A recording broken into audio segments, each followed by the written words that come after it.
Hello and welcome. This is Ben Adamson from Veeam. Today's just a quick chat to talk about optimizing your backup window by using the built-in bottleneck analysis within Veeam Backup and Replication. So we're talking about being able to understand where the constraints are in the infrastructure, using the inbuilt analysis within the Veeam product, and then being able to address some of those common issues. So we'll just jump into a job log from a job that we've run recently, and we'll take a look at that analysis. So at the end of the job, we get some feedback from Veeam, and that feedback's basically saying that where Veeam went to this piece of the infrastructure or tried to move some data or read or write some data, there was a delay. So we're having to queue and wait based on that infrastructure. So the segmentations that we get essentially are source, proxy, network, and target, and up here we get the predominant source, which in this case is the source.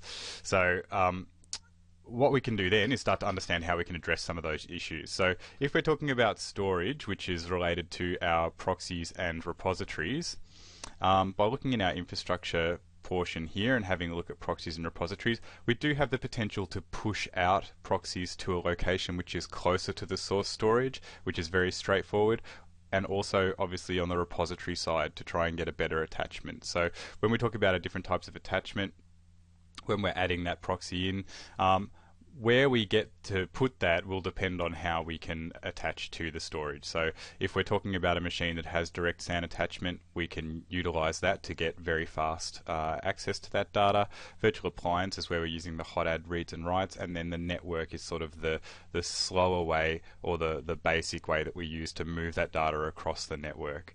So they're sort of the ways that you can sort of get that best attachment to the storage. But then beyond that, when we're looking at the bottleneck analysis and we're seeing that there's an issue with source or target storage, we can fall back as well on the analysis of the storage that comes from the vendor. So if we're talking about a particular SAN or storage array and you've got some analysis built into that product, when you're running your Veeam backups, at that time, just try and understand what's going on with that storage. So if there's something there you might be able to optimize. If we're talking about issues which are arising with the proxy itself, we might be talking about a constraint on that VM or physical machine, and those constraints will likely be around CPU and RAM. So while you're running the job, have a look at the performance monitor on that machine and just understand if you're maxing out the CPU or you're maxing out the RAM, you'll need to assign some more resources. So those processes like deduplication and compression, they can be intensive on the machine. So what you're looking to do is obviously just to provide the resources that are needed to reduce that backup window. Obviously the job will still get done based on what you've already got assigned, but we're talking about just being able to make sure that the backups are running as quickly as they possibly can. Network, we're obviously talking about the access of the data and the transfer of the data across the network. So I guess essentially there what we're talking about is available bandwidth and the efficiency of the network. And again, that's something that you can fall back upon the vendor, or you can have a look within your virtual infrastructure to understand actually what's going on there. So do you have a NIC, for instance, or a virtual NIC which is being contended too heavily? So there's other services that are demanding that bandwidth.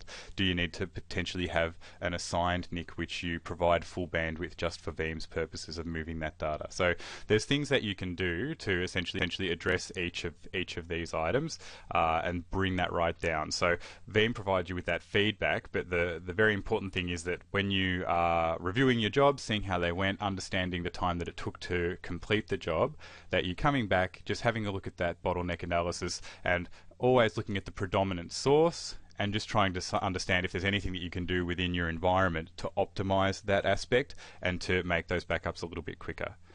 Feel free to reach out to me with any questions. I hope that's been useful, and I'll catch up with you soon.